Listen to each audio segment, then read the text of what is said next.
konsultatsiya ko'rdilar, shunaqa zo'r tekshirdilar. Rahmat. %100 ko'ngil to'ldi. Patsientkam Komila Addushi otziv bermoqchi ekanlar.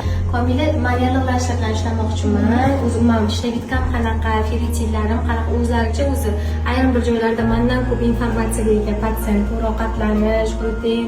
Instagramdan kuzatib, ko'rib, yoqdi, bilimlari hamma narsa. Konsultatsiya ko'rdilar, shunaqa zo'r tekshirdilar. Tochka virgul hech narsa qolmadi tekshirilmagan. Tirnoqlarimgacha, bo'y, vez, hamma narsamni analiz qilib, zo'r yetkazib berdilar. Kerakli analizlarni yozdilar. Ortiqcha kerak emas narsalarni yozib tashamadilar. Bu qiz o'zi bir nimalarni topshirmoqchi edi, qaytarib qoldim. Yo'q, kerak emas, sizga kerak emas. Uchqon olib keldim. Bugun analizlardan keldim.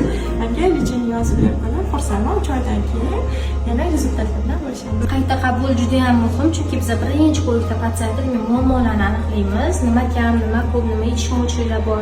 Avval shularni to'ldirishga harakat qilamiz. Qayta qabulda nima bo'ladi? Biz rezultat solishtirishimiz kerak, dinamikada nima qanaqa o'zgardi va danish qanaqa ketishimiz bilishimiz kerak. Ko'pchilik mana shunday to'xtatib qo'yadi-da, yog'iga davom ettirmaslikdan desa eski holatga qaytib qolishadi. Keyin aytishadiki, men lecheniya oldim, lekin o'zgarish bo'lmadi. Sabab nima bo'ladi? Oxirigacha yetib bormaslikdan bo'ladi. Da,